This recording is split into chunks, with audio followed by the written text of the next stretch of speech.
translators, special educators, and support persons. Insufficiency होगा शायद कुछ डिस्ट्रिक्ट्स में कि ट्रांसलेटर्स नहीं मिल रहा होगा, शायद बच्चे वेस्ट बंगाल से आए होंगे, शायद बच्चे कर्नाटका से आए होंगे, so they don't speak either Hindi or the other. Okay, then again for 45 I can notice we have to do. Yes. Thank you, sir. Or if it is communicated in your presence, if injury is caused, then you can say that the time is here, but you will not decision. Sir, criminal assault against Less than 7 years? Yes, sir. You have to. Sir सामने थाने में कैसे कोई पर बात चला रहा है तो सर आप अरेस्ट कर सकते हैं. She will translate. Yes, you said it. It causes the But sir, they are trying to translate. You have to not understand. Directly into a way, yes, you are right. 41A. Then 41A, it was not statutory provision. Yes. Now, I am coming so far as the arrest, transfer and production of the accused before the relevant district within 24 hours that is mandatory and statutory provided. And thereafter remand came in the role of in terms of circumstances. Now, basic issue is whether the person produced after arrest. ये Jharkhand judicial academy का चौथा regional conference है। हम लोगों ने regional conference के रूप में पूरे राज्य को 6 भागों में बांटा है। तो ये चौथा रीजनल कॉन्फ्रेंस था जिसमें 3 डिस्ट्रिक्ट जमशेदपुर, चाईबासा और सरायकेला के न्यायिक पदाधिकारीगण और बार के members, police officers, public prosecutors, panel lawyers, civil society के पर्सन्स के साथ साथ हम लोगों ने लोयला स्कूल के बच्चे और जमशेदपुर के लॉ कॉलेज के स्टूडेंट्स को बुलाया था। पर्पस ये था इस कार्यक्रम का कि अभी सत्येंद्र अंटिल वाले केस में एक डायरेक्शन आया है कि बेल कैसे अप्रिशिएट किया जाए। कुछ गाइडलाइंस हैं जिनके पर कि एक अवेयरनेस किया गया। एक अवेयरनेस जो है वो यहाँ के जो ज्वलंत इश्यूज़ हैं, पॉक्सो एक्ट और नारकोटिक्स, NDPS, ये इन इश्यूज़ पर भी रखा गया था और यह कार्यक्रम पूरे दिन चला। इसमें रिसोर्स पर्सन्स के रूप में हमने ये डिस्ट्रिक्ट जज रिटायर्ड जैन बोरवालिया को बुलवाया था शिमला से, और एक कुशी कुशाल्पा ये हैं बेंगलोर से जिन्होंने पॉक्सो एक्ट पर अपना मत रखा।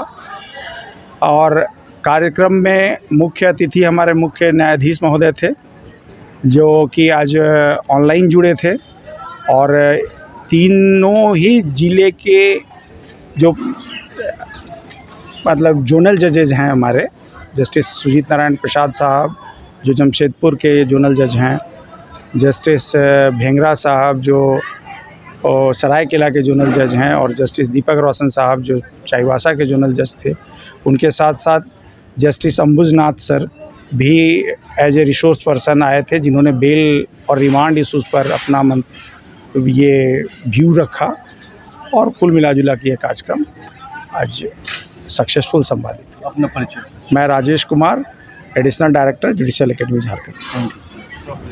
मैं doctor Jitendra Kumar, principal Jamshedpur cooperative law college. Sir, ये सेशन में जिसमें वकील भी थे, जज भी थे, पब्लिक से, गवर्नमेंट से, पुलिस ऑफिसर भी थे और प्रेस भी थे, तो सर कितना इम्पोर्टेंट होता है कि यहाँ सेशन और होना चाहिए, और ख़ास करके जो बच्चे हैं जो लॉ की तैयारी कर रहे हैं उनके लिए कितना महत्वपूर्ण है? आज का जो कॉन्फ्रेंस जुडिशियल एकेडमी के द्वारा करवाया गया वो बहुत ही, तीनों जो सेशंस थे काफ़ी इम्पोर्टेंट थे।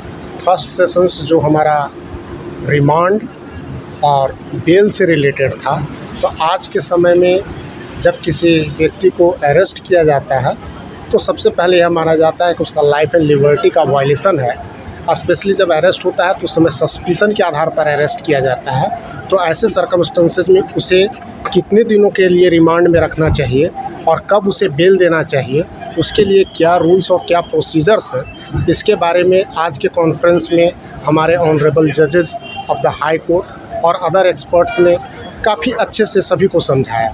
और हमें उम्मीद है कि ये हमारे जो आने वाले पीढ़ी है जो सीख रहे हैं लॉ को, स्पेशली जो लॉ स्टूडेंट्स हैं, वो इस चीज़ को सीखेंगे और इसको आने वाले समय में इम्प्लीमेंट करेंगे और पब्लिक को इसकी जानकारी भी देंगे, जिससे वह काफ़ी बेनिफिटेड होंगे सारी पब्लिक। आज का सेशन था जो बहुत बर्निंग टॉपिक आज का है, remand, bail, POCSO related issues और एनडीपीएस इश्यूज़। रिमांड कैसे करना है, रिमांड कब करना है, रिमांड अगर कानून सम्मत है कि नहीं है, कंप्लायंस हुआ है कि नहीं हुआ है, अरेस्टिंग का ज़रूरत है कि नहीं, इसी पर डिलीवरेशन आज का हुआ। दूसरा, बेल में क्या पैरामीटर्स होना चाहिए, क्योंकि आज का समय में जो भी सुप्रीम कोर्ट का आदेश आया है और जो आर्टिकल 21 बोलता है कॉन्स्टिट्यूशन ऑफ इंडिया कि bail is rule, jail is exception, उस पर डिलीवरेशन हुआ। पॉक्सो में कैसे इन्वेस्टिगेशन करना है, बच्चे का इंटरेस्ट को कैसे सिक्योर करना है, उसको उसमें कैसे हम लोग को कन्विक्शन रेट को बढ़ाना है, उस पर डिलीवरेशन हुआ। एनडीपीएस में डिलीवरेशन हुआ, कैसे अच्छा से इन्वेस्टिगेशन करें, जिसमें भी जो भी कल्प्रिट हैं उनको हम लोग जस्टिस सिस्टम में लाएं और अधिक से अधिक कन्विक्शन हो, जिससे कि ये जो नासूर है, ड्रग एडिक्ट्स है, जो सोसाइटी का किलर है, उसको हम लोग चेक कर पाए। इसी पर डिलीवरेशन था। सर, जमशेदपुर में बहुत अधिक ड्रग्स का केस हो रहा है सर, इसमें कुछ नहीं, ड्रग्स का आप किसी पार्टिकुलर एरिया पर नहीं बोल सकते हैं। ये ड्रग्स ऐसा रैकेट है कि वो कहीं से कहीं जाता है, उसको आप जमशेदपुर से उसको लिंक नहीं कर सकते हैं। ये cross the country, cross the world है, उसको हम लोग हैंडल करना पड़ेगा। जमशेदपुर लोकलाइज एरिया में नहीं, कहाँ से आता है, कहाँ जाता है, इसको नेटवर्क को करना पड़ेगा, उसी से ख़त्म होगा। लोकल करेंगे, अब एक लड़का को पकड़ लेते हैं, उससे कुछ नहीं होता। हम लोग को उसका रूट पे जाना पड़ेगा, कहाँ से रूट चल रहा है, जमशेदपुर हो, रांची हो, उससे नहीं होगा।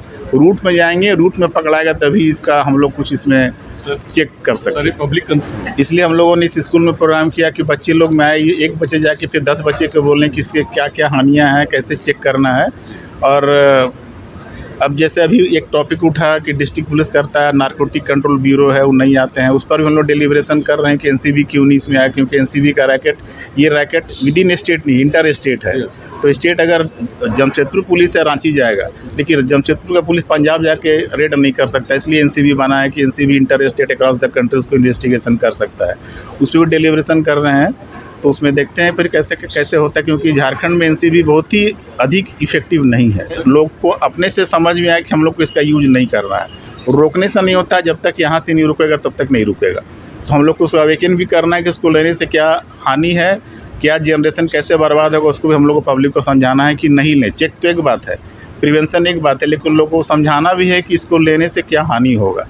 उसमें प्रयासरत हैं। कोई चीज़ तो एक दिन में ठीक होता नहीं है, सब लोग मिलकर हम लोग काम कर रहे हैं, देखते हैं कैसे हम लोग अचीव कर पाते हैं। Thank you.